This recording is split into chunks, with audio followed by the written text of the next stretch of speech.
অবশেষে ককরোচদের মূল দাবি মানল কেন্দ্র। ইস্তফা দিলেন কেন্দ্রীয় শিক্ষামন্ত্রী।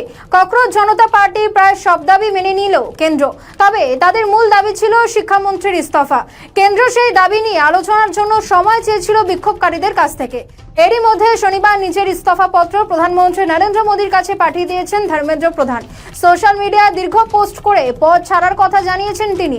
পাশাপাশি আজকে কেন্দ্র এবং সিজেপির মধ্যে বৈঠক হয়েছে এবং সেই বৈঠকে সিজেপির তরফ থেকে যে 3টে দাবি রাখা হয়েছিল সেই 3টে দাবি মেনে নিয়েছে কেন্দ্র এবং স্বাভাবিকভাবেই রীতিমতন আনন্দিত সিজেপির কর্মী সমর্থকেরা।